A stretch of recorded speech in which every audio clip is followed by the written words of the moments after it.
Alert! Alert! Autobots, assemble at once!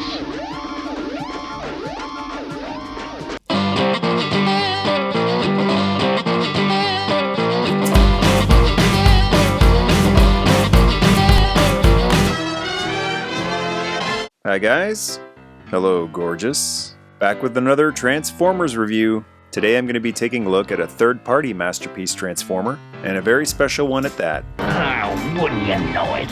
Every time I get set to lube my cable relay, something happens. I'm a big fan of all of G1 Transformers, except for Action Masters, and I love it when Hasbro, Takara, or third-party companies create masterpiece versions of these beloved classics.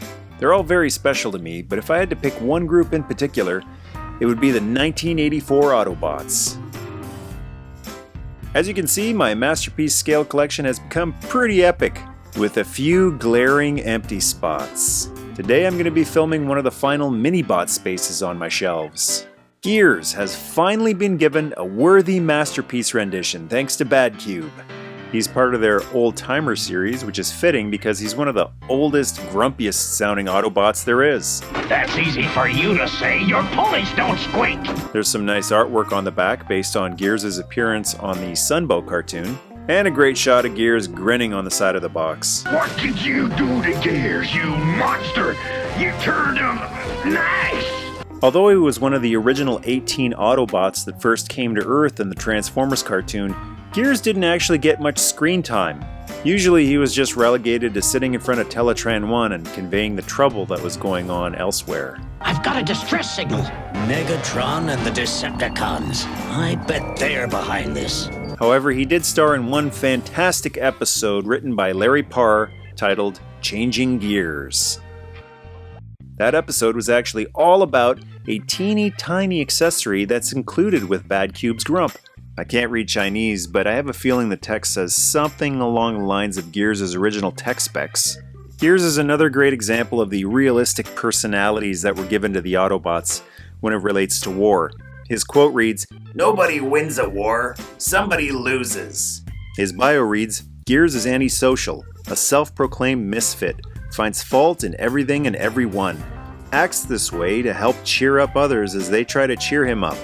Tremendous strength and endurance, totes heavy loads long distances, launches to height of 20 miles, floats down on compressed air, becomes an easy target due to limited maneuverability, can detect infrared." Alright, that's enough about his personality. Let's open the box! I suppose you want me to do that. No, that's okay, Gears. I'll open it myself. He comes secured in a plastic tray.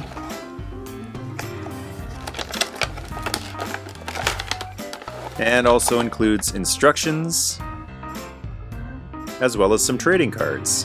One of the cards looks like what you'd find in an official Takara Masterpiece Transformer, with some really nice artwork on it, and also included is a Badcube style trading card.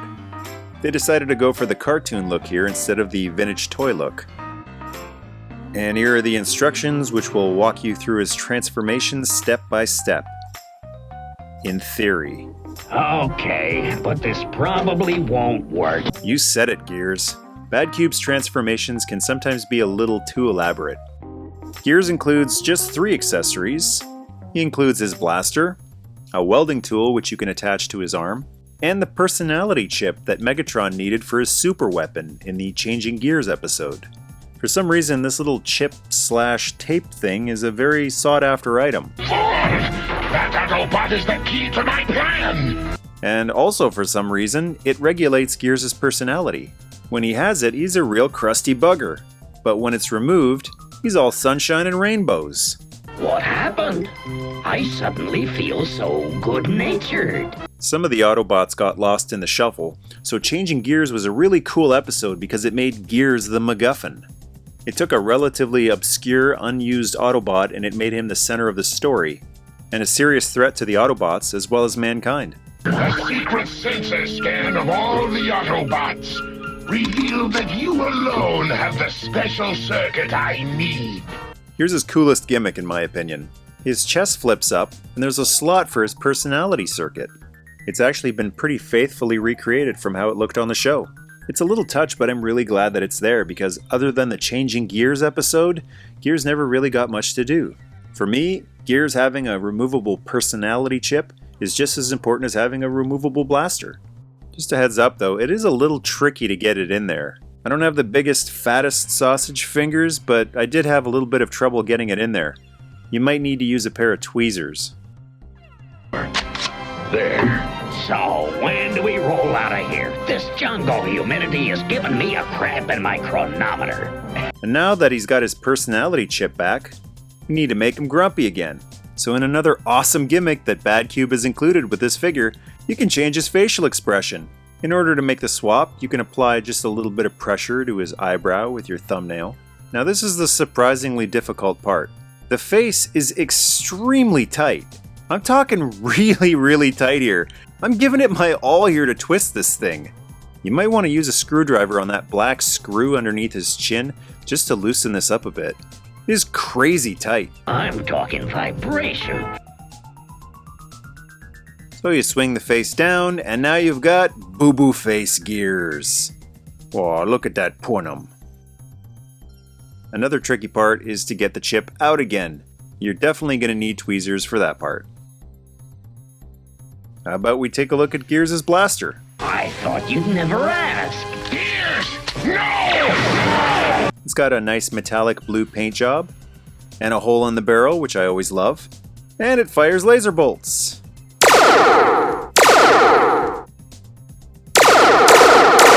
Very hilarious. You know what a blast like that does to your sequential camshaft. Can't say that I do. And his last accessory is the welding tool that he uses while he's Megatron's slave. In order to attach it, you just flip his fist into his forearm, and you just plug the welder into the slot. He has become my slave! Perfect for if you have some welding or soldering to do around the house. It's a really nice looking figure. The G1 Toy Gears was a stocky looking Autobot with not a lot of articulation, and he was pretty stocky looking on the cartoon as well. But this figure holds a pretty nice pose. He's got great articulation in his feet. I love ball jointed ankles like this that let the foot lay flat on the ground while the figure is standing.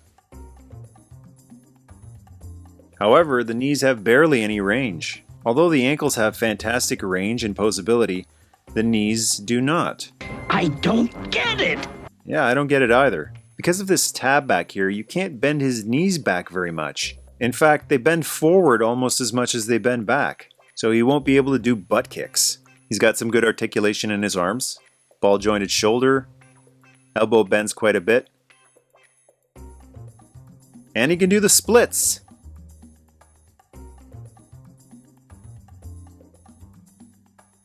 This is so degrading. And has lots of range in his hips for his legs to go forward and backward, which again is quite strange considering the lack of mobility in the knees. He's got a hip swivel and his head turns left and right.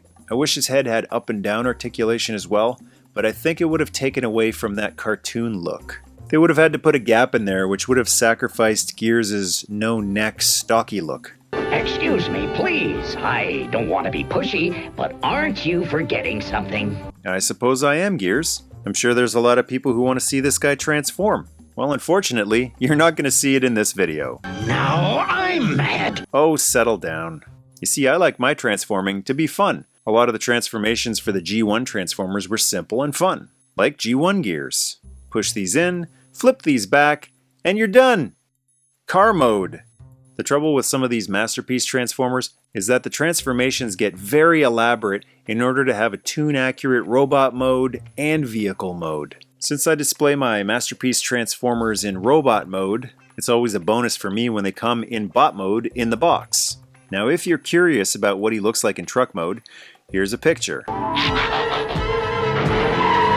While I really love the tune-accurate bot mode, this vehicle mode does nothing for me.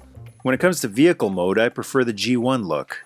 A couple of years ago, iGear created a sort of Masterpiece scale Gears named Cogs, and that one was a lot more true to the G1 vehicle mode than Badcube's Grump. Now, I just know there are going to be some viewers out there who say, it's not a review unless you transform it.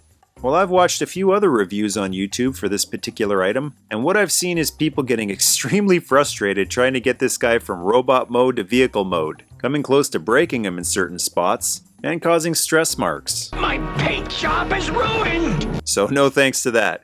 Alright, time for a before and after. Here's Badcube's Grump next to the original 1984 Gears. I love how faithfully they've recreated the colors here. Grump has a nice vibrant red, as well as a vibrant sky blue. They didn't go too light with it and go baby blue. And I think I figured out why Gears is always in such a bad mood. Move over, little guy! Grumpy people suffer from self-loathing. If you don't love yourself, you're not going to be able to love anybody else. And here he is next to the only other masterpiece Gears to date, iGears Cogs. We came all the way out here for that hunk of junk? Grump looks so much better in my opinion. Not just the sculpt, but the colors as well. For some reason they gave Cogs a washed out red and blue. Cogs does have a more accurate G1 back though. And here's a trio of curmudgeons. One nice gimmick that Cogs did have, that Grump doesn't, is the option to give him a G1 accurate face. But since Grump is based on the cartoon model, it doesn't really make much sense to give him a G1 toy face. And here's a couple comparisons with some other Masterpiece scaled Autobots. Here he is with Masterpiece Bumblebee. We're the Autobots, but we're all on the same team. He's just a bit taller. And here he is with another Badcube offering, Brawny, aka Brawn, who's just a bit bigger and a lot thicker. And here's X-Transbot's Boost, aka Windcharger. And to round out the group, here's Badcube's Huff, aka Huffer, which leaves me with just one more 84 Minibot to go, Cliffjumper. I think these guys look fantastic together. The scale is perfect, the sculpts are great, the colors are vibrant, they go together very nicely. Hey, guys! And here he is with a couple of 85 Minibots. Here he is with X-Transbot's Floppy Mess Glider, aka Power Glide, and X-Transbot's Arcos, aka Beachcomber, and in my opinion, the far too big Badcube War Dog, aka Warpath. I know in some episodes Warpath looked as big as an Autobot car, and he does transform into a tank, but seeing as how his G1 toy was a Minibot, I'm hoping we get a smaller Masterpiece Warpath from another company, because this Warpath in my opinion doesn't fit in with other Minibots at all. Here he is with another X-Transbot's Floppy Mess, the original run of Ollie, who can't even stand unless this figure stand is holding him up. And no Masterpiece Transformers comparison is complete without the measuring stick himself, Masterpiece Optimus Prime. Even though Gears was for the most part a background Autobot, don't forget that he actually does save Prime's Cybertronian bacon. Prime, the energy grid! And he may be small, but he's tough. He takes a direct hit from Megatron, and he lives to complain about it. And here he is with a couple of Autobots that couldn't take a direct hit from Megatron. Masterpiece Prowl and Ironhide. Ironhide's carrying too much lead in his caboose.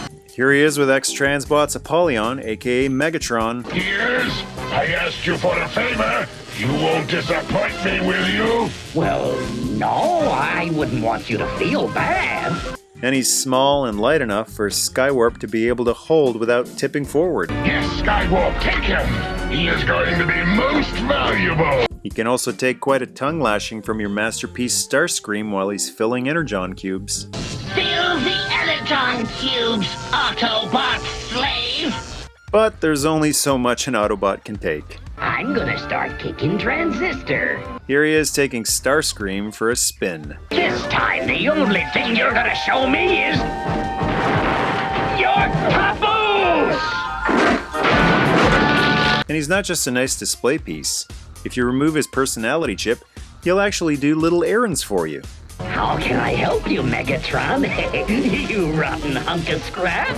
Michael, actually. Gears, can you dust Sideswipe? Always happy to oblige, but I'm not sure why. And when you're done with that, can you dust Rambo's Defender Jeep? Happy to be of service. I wish I wasn't, but I am.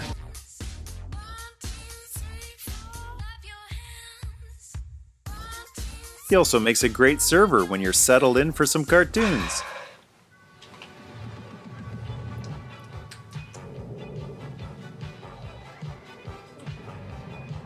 Hey, Gears, can you get me a bottle of water? Hey, no problem, Starscream. I love being a slave. Or do I? My name's Michael. Oh. Thank you, Gears. Sure thing, Starscream.